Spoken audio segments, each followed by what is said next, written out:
Былтыркы 2021 жыл республиканын айыл чарбасы үчүн оор жылдардан болду десем жаңылышпайм. Анткени өткөн жылда жаздын бир айга кеч келиши, жай айларынын аптаптуу болушу, суга суунун тартыштыгы айыл чарбасы секторунун өнүгүшүнө өзүнүн өтө терс таасирин тийгизди. Анын натыйжасында өсүмдүктөрдү өстүрүү тармагынын өндүрүштүк көрсөткүчтөрү жана экспортту өтө кескин азайып, айыл чарба өндүрүшүнүн жалпы өсүү темпи 95%га чейин түшүп кетүүсүнө алып келди. Урматтуу Садыр Нуркожоевич, былтыркы жылдын жаратылыш шарттарынын катаалдыгын жана агроэнергия тармагында орун алган көйгөйлөрдү эсепке алып, сиздин саясий ыкчам кабыл алынган чечимдериңиздин негизинде айыл чарба министрлиги министрлер кабинетинин колдоосу менен үстүбүздөгү жылда кардиналдуу чечимдерди кабыл алууга бардык.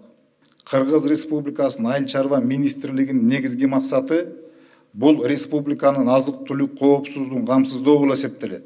Азыркы учурда республиканын калкы негизги социалдык маанидеги азык-түлүктүн 9 түрүнүн ичинен болгону сүт, картошка, жашылча менен камсыздандырылган. Калган түрлөрү боюнча биз тилекке каршы импорттук азыктар менен толуктайбыз.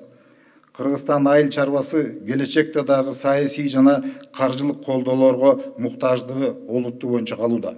Урматтуу Садыр Нуркожоевич, урматтуу Акылбек Үсөнбекович, жогоруда мен тараптан белгиленген чараларды ишке ашыруу, сиздин жана министрлер кабинетинин колдоосу менен республиканын калкынын жакынкы 3 жылда өсүмдүк май жана жумуртка азыктарынын сырткары азыктардын 7 түрү менен толук камсыздоого жетишээрибизди баса белгилеп кетким келет.